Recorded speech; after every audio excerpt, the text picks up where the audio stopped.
నమస్తే, నేను మీ సతీష్. మంత్రి పెద్దిరెడ్డిపై తిరగబడ్డ రోజా నగరిలో సెగలు పుట్టిస్తున్న రాజకీయం. ఏదైతే ఆంధ్రప్రదేశ్ లో ఎన్నికలు సమీపిస్తున్నటువంటి వేళ అధికార పార్టీలో చోటు చేసుకుంటున్నటువంటి రాజకీయ పరిణామాలు మాత్రం అక్కడ ఉన్నటువంటి వాతావరణాన్ని వేడెక్కిస్తున్నట్లుగానే కనిపిస్తా ఉంది. ముఖ్యంగా నగిరి నియోజకవర్గంలో చోటు చేసుకుంటున్నటువంటి రాజకీయం మాత్రం కాకరేపుతా ఉంటే, ఏదైతే మంత్రి రోజా వ్యవహరిస్తున్నటువంటి తీరు మాత్రం అత్యంత వివాదాస్పదంగా మారుతుందనేటువంటి చర్చ ప్రస్తుతం వైసీపీ వర్గాల్లో చాలా విస్తృతంగా జరుగుతూ ఉంది. కారణం ఏమిటి అంటే, మంత్రి రోజా పెద్దిరెడ్డి వీరిద్దరి మధ్యన ఉన్నటువంటి విభేదాలు, ఆధిపత్య పోరే దీనికి కారణం అన్నటువంటి అభిప్రాయాలు కూడా వైసీపీ నేతల నుంచే వ్యక్తమవుతా ఉన్నాయి. ముఖ్యంగా చూసుకుంటే మంత్రి పెద్దిరెడ్డి రామచంద్రారెడ్డి చిత్తూరు జిల్లా నుంచి వైఎస్ఆర్ కాంగ్రెస్ పార్టీకి చెందినటువంటి సీనియర్ నేత. అక్కడ చిత్తూరు జిల్లా పైన ఆయనకున్నటువంటి ఆధిపత్యం కానీ, ఆయనకున్నటువంటి అగ్రిప్ కానీ అందరికీ తెలిసిందే. ఈ క్రమంలోనే అక్కడ ఇంకొక నేత ఎవరు ఎదిగినా కూడా తనకున్నటువంటి ప్రాధాన్యత తగ్గుతుంది అనేటువంటి ఈ కోణంలోనే పెద్దిరెడ్డి రామచంద్రారెడ్డి అక్కడ ఉన్నటువంటి నాయకులు ఎవరిని కూడా ఎదగనివ్వనటువంటి పరిస్థితి. అక్కడున్న వాళ్ళకి పదవులు రావాలన్నా, ఆయన ఏ పార్టీలో ఉన్నా కూడా, ఆ చిత్తూరు జిల్లాలో ఉన్నటువంటి వాళ్ళకి ఏ పదవులు రావాలన్నా కూడా అవన్నీ కూడా పెద్దిరెడ్డి రామచంద్రారెడ్డి కనుసన్నల్లోనే జరిగేటువంటి పరిస్థితి. ప్రస్తుతానికి చూస్తే నారాయణ స్వామి ఏదైతే డిప్యూటీ సీఎంగా ఉన్నాడో, ఒక దళితుడు అయినా కూడా ఎలాంటి పరిణామాలు జరుగుతూ ఉంటాయో మనం అనేక సందర్భాల్లో చూసాం. ముఖ్యంగా పెద్దిరెడ్డి రామచంద్రారెడ్డి దగ్గరికి వెళ్ళాలంటే ఆయన చెప్పులు తీసేసి వెళ్తాడు.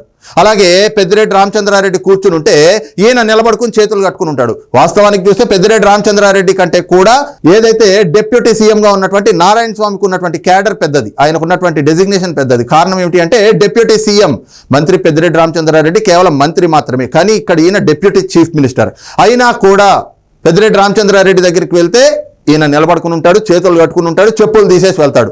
ఈ రకమైనటువంటి ఆధిపత్యాన్ని అయితే గనక రామచంద్రారెడ్డి ప్రదర్శిస్తూ ఉంటాడు. ఈ క్రమంలోనే అక్కడ ఎవరికి పదవులు రావాలన్నా, ఎవరికి ఏది ఇవ్వాలన్నా కూడా అన్ని ఆయన చెప్పిన వాళ్ళకే పదవులు వస్తూ ఉంటాయి. ఈ క్రమంలోనే రోజా ఏదైతే 2019లో వైఎస్ఆర్ కాంగ్రెస్ పార్టీ అధికారంలోకి వచ్చాక మొదటి మంత్రివర్గ కూర్పులోనే రోజాకు కూడా అవకాశం వస్తుంది అని అంతా భావించారు.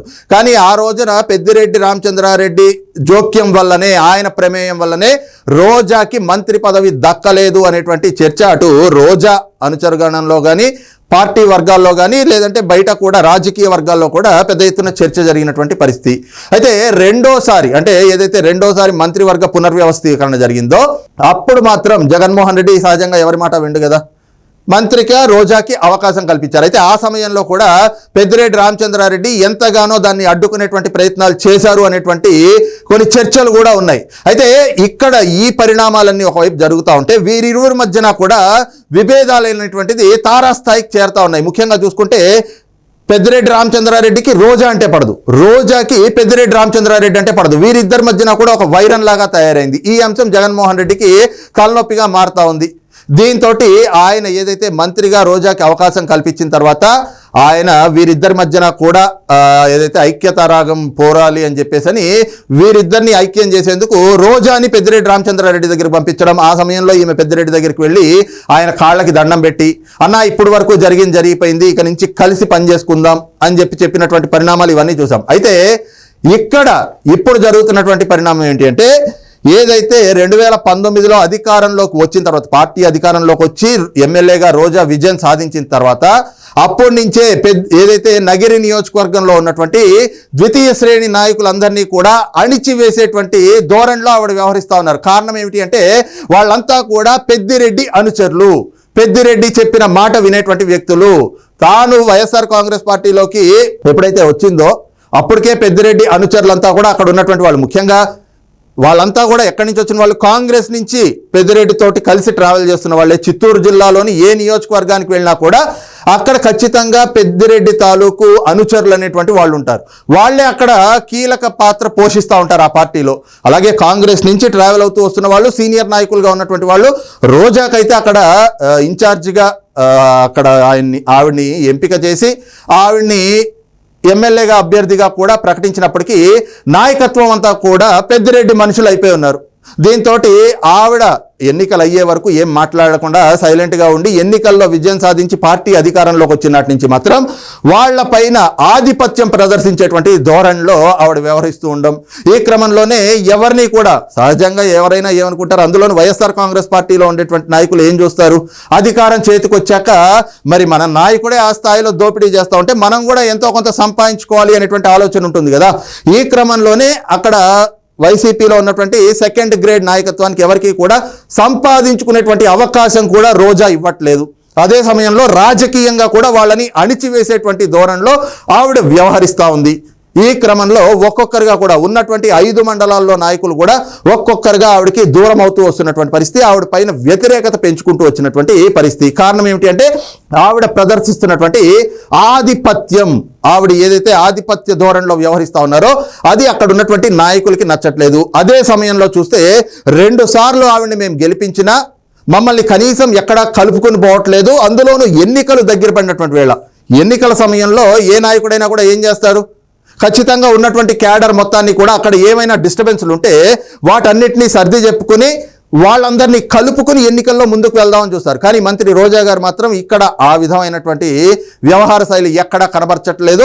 ఎక్కడికక్కడ వాళ్ళని, ఆ నాయకులు ఎవరైతే తనకు వ్యతిరేకంగా ఉన్నారో, ఎవరైతే రోజాకి టికెట్ ఇస్తే ఆవిడ్ని మేము ఓడగొడతాం అని చెప్పి తాడేపల్లికి వెళ్ళి మరి ఫిర్యాదు చేసి వచ్చారో వాళ్ళందరినీ కూడా టార్గెట్ చేసి ఈ రోజున వాళ్ళందరినీ కూడా అణిచివేయడమే ఒక లక్ష్యంగా పెట్టుకుని ఆవిడ ముందుకు వెళ్తా ఉన్నారు. అదే సమయంలో ఆవిడ వ్యవహరిస్తున్నటువంటి తీరు, ఈ 5 ఏళ్లుగా కూడా ఆవిడ వ్యవహరించినటువంటి తీరుతోటి అనేక మంది నాయకులు అక్కడ ఏదైతే ద్వితీయ శ్రేణి నాయకత్వం చూసుకుంటే ఒకవైపున రోజా దోపిడీ, ఇంకోవైపున ఆమె భర్త సెల్వమణి దోపిడీ, అలాగే రోజా అన్నలు వాళ్ళిద్దరూ ఇంకో పక్కన దోపిడీ. మనం చూస్తూనే ఉన్నాం కదా, పుత్తూరులో మున్సిపల్ చైర్మన్ ఇస్తామని చెప్పేసి ఒక దళితురాలైనటువంటి భువనేశ్వరి అనేటువంటి మహిళ దగ్గర 70 లక్షలు డిమాండ్ చేసి 40 లక్షలు తీసుకున్నారు.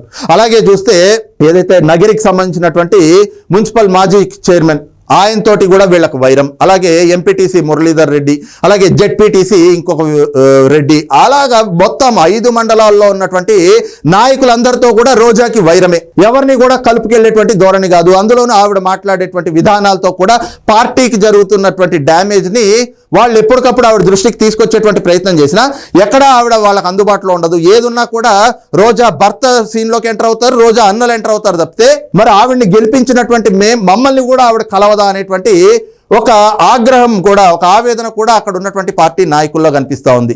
ఈ క్రమంలోనే ఆవిడ వ్యవహరిస్తున్నటువంటి తీరు కానీ, ఆవిడ కుటుంబ సభ్యులు వ్యవహరిస్తున్నటువంటి తీరు కానీ పార్టీకి డ్యామేజ్ చేస్తూ ఉంది అని వాళ్ళంతా కూడా వెళ్ళి తాడేపల్లిలో ఆవిడ పైన ఫిర్యాదు చేసి ఆవిడకి టికెట్ ఇవ్వద్దు, ఆవిడకి తప్ప ఇంకెవరికన్నా ఇవ్వండి అంటూ నేరుగా పార్టీ అధిష్టానం దగ్గరే మొరబెట్టుకున్నారు. అయినప్పటికీ కూడా ఆవిడకే టికెట్ వచ్చింది. అయితే ఇప్పుడు ఒక్కొక్కరుగా కూడా ఆవిడకి వ్యతిరేకంగా పనిచేయడం మొదలుపెట్టారు. ఏదైతే ఎంపీటీసీగా ఉన్నటువంటి మురళీధర్ రెడ్డి అనేటువంటి వ్యక్తి నగిరిలో రోజా గెలవకూడదు అనేటువంటి ఒక లక్ష్యంతో, ఎందుకంటే వైఎస్ఆర్ కాంగ్రెస్ పార్టీ నాయకులంతా కూడా రోజా గెలవకూడదు అనే కోరుకుంటా ఉన్నారు. కారణం ఏమిటి అంటే ఆవిడ ఇప్పుడు మళ్ళీ గెలిస్తే ఖచ్చితంగా వాళ్ళ మీద ఇంకా ఆధిపత్యం ప్రదర్శిస్తుంది. అందుకని చెప్పి 5 మండలాల్లో ఉన్నటువంటి వైసీపీ నాయకులందరినీ కూడా కూడగడతా ఉన్నారు ఈ ద్వితీయ శ్రేణి నాయకులు. వీళ్ళంతా కూడా కూడగట్టి రోజా గెలవకూడదు అని చెప్పేసి వాళ్ళు ప్రచారం చేస్తూ ఉన్నారు. ఈ క్రమంలో మురళీధర్ రెడ్డి వ్యవహారం పైన రోజా సీరియస్గా తీసుకుని ఆయన్ని ఎలాగైనా కూడా పార్టీ నుంచి తీసేయాలి అని కక్ష గట్టినట్టుగా గత కొంతకాలంగా ప్రయత్నాలు అయితే చేస్తూ ఉంది. కారణం ఏమిటి అంటే మురళీధర్ రెడ్డి పెద్దిరెడ్డి మనిషి కాబట్టే నా గురించి కాకుండా నన్ను ఓడించాలి అని చెప్పి ఆయన పనిచేస్తున్నాడు అంటూ ఈ అంశాన్ని పార్టీ అధిష్టానం దృష్టికి తీసుకెళ్లి ఎలాగైనా కూడా మురళీధర్ రెడ్డిని పార్టీ నుంచి సస్పెండ్ చేయించాలి అని ఒక కంకణం కట్టుకున్నారు. కారణం ఏమిటి అంటే ఇప్పుడు మురళీధర్ రెడ్డిని సస్పెండ్ చేయించి ఆయన పార్టీ నుంచి కనుక పక్కకి పెట్టించినట్లయితే ఆ దెబ్బ ఎవరిని కొట్టినట్టు, ఒక ఎంపీటీసీని కొట్టినట్టు కాదు, నేరుగా పెద్దిరెడ్డి రామచంద్రారెడ్డిని కొట్టినట్టు. మరి రోజా టార్గెట్ ఎవరు అంటే అక్కడ ఉన్నటువంటి ఆ 5 మండలాల్లో నాయకులు కాదు, పెద్దిరెడ్డి రామచంద్రారెడ్డి. అందుకని చెప్పి పెద్దిరెడ్డినే టార్గెట్ చేసి ఈ రోజున ఎవరైతే పెద్దిరెడ్డి అనుచరులు ఉంటారో వాళ్ళని పార్టీ నుంచి బహిష్కరణ వేటు పేరుతోటి పక్కకి తప్పించి తద్వారా తన ఆధిపత్యాన్ని కూడా చూపించుకోవాలి అనేటువంటి ప్రయత్నంగా అయితే ఇది కనిపిస్తూ ఉంది.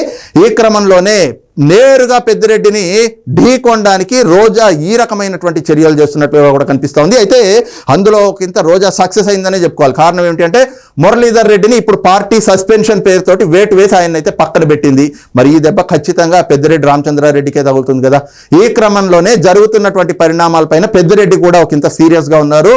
మంత్రి రోజా గెలవకుండా ఇప్పటికే ఆయన పావులు కూడా కదుపుతూ ఉన్నట్టుగా ఒక చర్చ అయితే చిత్తూరు జిల్లా వైసీపీ వర్గాల్లోనే చాలా విస్తృతంగా జరుగుతూ ఉంది. ఈ క్రమంలోనే ఏదైతే జరుగుతున్నటువంటి పరిణామాలు ఉన్నాయో నగిరి నియోజకవర్గంలో చోటు చేసుకుంటున్నటువంటి ఈ రాజకీయ పరిణామాలు మాత్రం అక్కడ ఉన్నటువంటి వాతావరణాన్ని, రాజకీయ వాతావరణాన్ని కాకబుట్టిస్తున్నట్లుగా కనిపిస్తున్నటువంటి అభిప్రాయాలు కూడా వైసీపీ వర్గాల నుంచే వ్యక్తమవుతా ఉంది. మరి ఈ అంశం పైన మీ అభిప్రాయం ఏమిటనేటువంటిది కూడా కింద కామెంట్ సెక్షన్లో మెన్షన్ చేయండి. Thank you.